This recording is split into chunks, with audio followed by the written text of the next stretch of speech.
Биринчи мыйзам топтому ошол мамлекеттик тилди колдонуу маселелери боюнча Кыргыз Республикасынын айрым конституциялык мыйзам актыларына өзгөртүүлөр киргизүү жөнүндө мыйзам долбоорун ушундай маңызда сунушталып атат. Рахмат. Экинчиси деле ушул да. Экинчиси 11 мыйзам анан кодекс. Ушул. Эми урматтуу депутаттар, мындай да, мен дароо эле айтып коеюн, бул мамлекеттик тилге биз астедил көңүл бурушубуз керек. Анан башка улуттар көп улуттуубуз, анан буну карашыбыз керек деп жүрүп, биздин мамлекеттик тилдин акыбалын бүгүн көрүп атасыңар.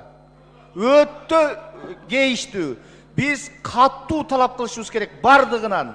Качан мамлекеттик тилди өнүгөт? Биз башкаларга жакшы көрүнөбүз деп, популист болуп, убактылуу бир упай топтойбуз деп жүрүп мына ушуга келдик да. Ошончо кыргыз мамлекетинде жашап атабы? Кыргыз мамлекетинде иштеп атабы? Мамлекеттик тилди билсин, сүйлөсүн. Туурабы? Анан кийин эч кандай кошоматтын кереги жок бул жердечи, жакшы көрүнүштүн. Андыктан Мелис мырза, биз бул мыйзамды толугу менен колдошубуз керек. Керек болсо күчөтүшүбүз керек, талаптар болуш керек. Эмне үчүн башка элдер өзүнүн тилин коргоп атат, керек болсо бала бакчага чейин билсин деп атат. А эмне үчүн биз башкаларга жакшы көрүнүп отурушубуз керек бул жерде? Урматтуу депутаттар, эгерде биз чындап тилге күйбөсөк, тилди жоготсок, улут жоголот. Улут жоголсо, мамлекет жоголот. Андыктан, урматтуу депутаттар, мен ойлойм муну көп сөзгө айландырбай колдоп беришибиз керек. Туурабы? Эми сүйлөгөндө эмне, биз концепцияны колдоп берейли да. Биринчи микрофон. Урматтуу төрага, Атажұрт Кыргызстан Талиева, сунушуңуз абдан туура, жүйөлүү, ошон талкуусу жок добушка койсоңуз.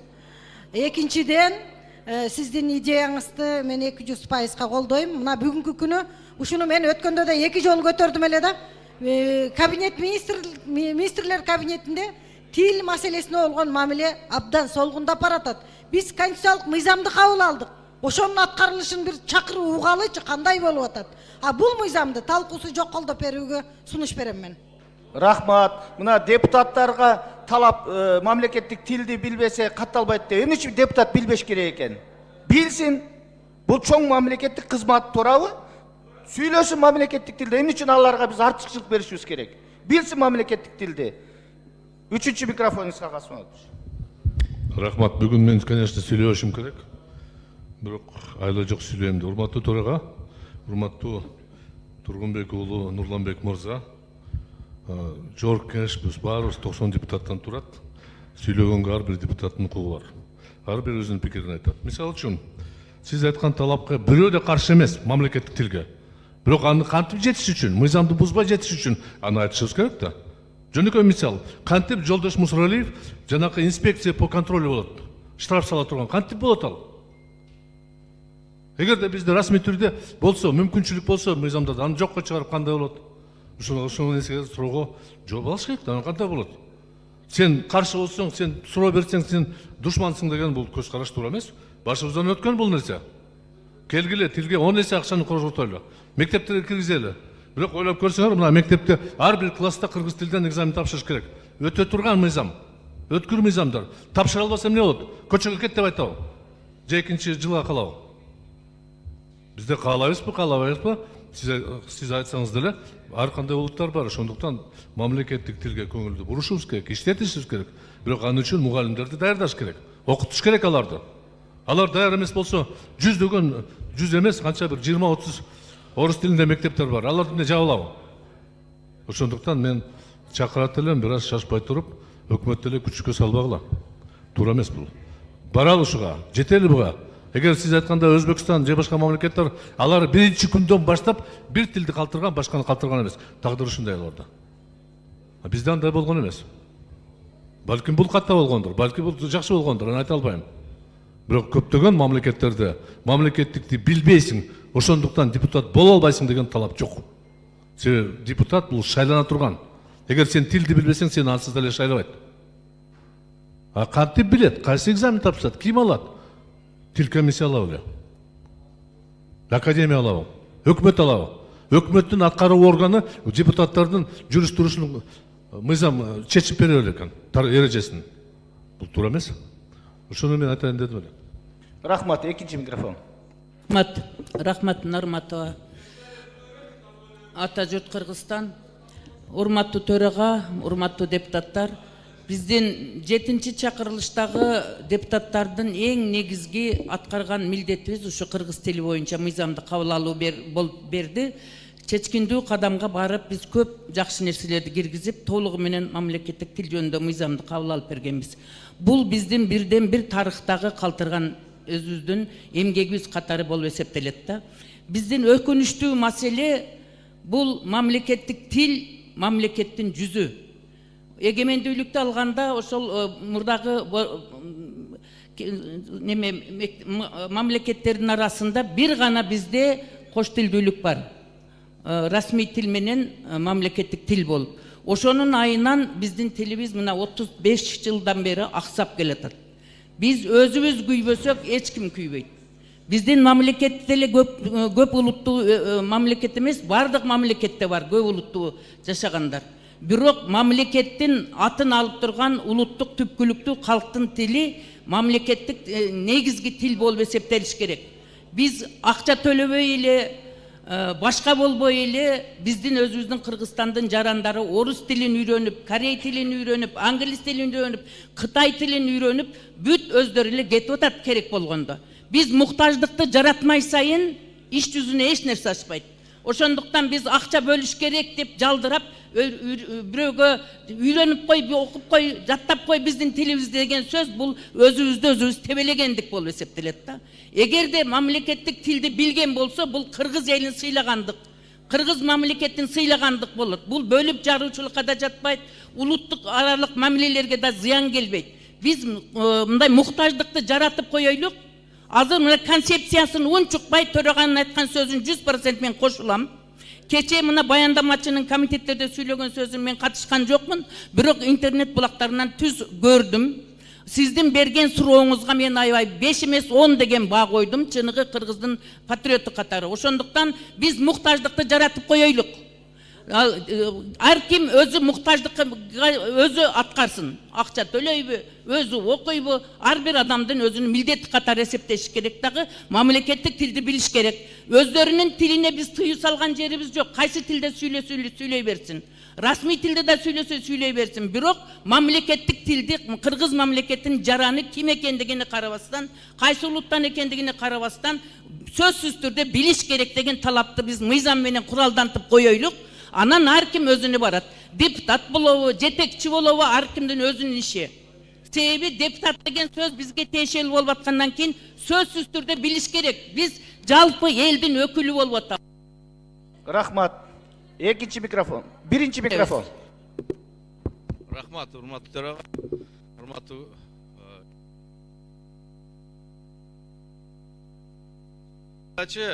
кыргыз тили боюнча эч кимде нааразычылык жок. Мен ойлойм. Бир нерсени бир кылгандачы, бир системдүү кылсак да, оюбузга келгенде эле шак киргизип эле, мыйзам кылып эле анан өткүзө бербестенчи. Мана 35 жылдан ашты мен мектепти бүткөндө. Мен виноватмын кыргыз тилин билбесем. Туура менде да күнөө бар. Окубадым мен. Россияда жүрдүм, Россиядан бүттүм. Азыркы балдар Англияда, Америкада, бүт Европаларда окуды. Аларда эмне күнөө? Эгиле бир системна bunga подход кылайлы. Мектепте биринчи окутайлы. Анан бүгүн эле мектептен класстан класска өткүзбөйбүз деген. Бул эмне деген балекет? Оюңарга келгенде эле кыла бересиңер бардыңар. Тимеле патриот болуп эле бар. Патриотизм башка нерседе. Эл үчүн, журт үчүн, мамлекет үчүн иштегенде патриотизм. Анан сүйлөп койсо эле патриотизм боло бербейт. Лже патриот боло бербегилечи бардыңар. Кыргыз тили боюнча эч ким нааразычылыгы жок. Бирок структурно келгиле bunga системно подходить этели. Азыр мына 90 депутат калды эми асылбаганар. Ушуларга да эми көрө албай атасыңарбы? Дагы бир издеп атасыңар да, ушуларды кыргыз тили менен өткүзбөй коелу депчи. Дагы бир запрет коелу депчи. Токтоткула мындай аңарды. Башка улуттар деле жашайт биздин мамлекетте. Кыргыз тил туура, бийик биз үчүн. Биздин туубуз бар, кыргыз тилибиз бар, гербибиз бар, гимнибиз бар. Анын бардыгын биз сыйлайбыз. Бирок кичине системаны подходить этели да бардыгына. Мына институттарда 80% бүгүн орыс тилде барды окуп атат. Не жалган бу ушунун бардыгы? Не ошол жерден баштабайсыңар бардыгын? Мединститутта бүгүнкү күндө зоргодон зорго өтүп атат кыргыз тилге. Биринчи окутайлы бардын кыргыз тилгечи, анан кыргыз тилди талап кылайлы. Бишкекте балдарыңар, өзүңөрдүн балдарыңар бардыгы орусча сүйлөйт. Şimdi ягындагы карайлы да. Анан кыйын болуп кыргыз тилди, кыргызча окугандар бардыңар ушу маселени көтөрүп атасыңар. Мен деле кыргызча билем, сүйлөйм, мен коркпойм эчтекеденчи, бирок башка улуттарды сыйлап коелу. Рахмат. Рахмат. Үчүнчү микрофон. Дорога. Я хотела бы обратиться, уважаемые коллеги. Дело в том, что принимая любой закон, мы должны смотреть, соответствует ли он в первую очередь главному закону страны, это Конституция. Я не буду скрывать, я проанализировала все 18 пакетов сегодня мы рассматриваем, и мы рассматриваем без обсуждения. 18 законопроектов. И вы хотите с закрытыми глазами слепо просто пропустить? А понимаете, некоторые законопроекты, они явно противоречат Конституции. Это мы для чего создаем? Мы создаем какую-то нездоровую конфликтную ситуацию. Вопрос о развитии госязыка, он должен быть в приоритете. Но его нужно развивать, и его нужно правильно преподавать. А что у нас? Одними запретами мы не решим проблему. Одними административными мерами, которые на сегодняшний день предлагают, уважаемые коллеги, вводится новая статья. За нарушение закона о госязыке штраф физические лица 5 тысяч, юридические лица 17 тысяч. И будет наказывать госкомиссия. Это кого мы еще породили? Какой орган? Идеологический орган, который должен отвечать за языковую политику в целом в стране, мы превращаем в карательный орган. Это правильно? И вы считаете это правильно? При этом нотариальные действия должны проводиться исключительно на государственном языке, а потом переводиться. Это что, мы лоббируем интересы каких-то переводческих компаний, которые нужно будет бежать и сразу переводить? А, извините, а право, в конце концов, граждан, которые хотят заключить сделку именно на государственном или официальном языке? Кто вообще имеет право запрещать и определять, если в Конституции прописаны два языка? В госслужбе все госслужащие, да, я согласна, те варианты, которые нам предлагаются, здесь вообще не оспаривается. Но а банковскую систему посмотрите, микрокредитные соглашения должны проводиться исключительно на государственном языке. Потом, если надо будет, вы захотите, переводите. Слушайте, у нас в законе сейчас действующем четко написана альтернатива. Или на государственном, или на официальном языке. Это право выбора клиента. А инвестиционный климат? Мы все говорим о том, что нам нужны инвестиции. А если у нас там прописано о том, что все соглашения должны прописываться именно на государственном языке и потом в последующем переводиться? Знаете, вот еще раз хотела бы обратить внимание. Много, 18, я прошу обратить внимание, прочтите все 18 законопроектов, которые нам представили пакетом. Мы должны изучить, проанализировать, потому что этот вопрос очень тонкий. Я считаю, что да, где-то мы должны усилить, но не такими методами, штрафами мы не решим этот вопрос.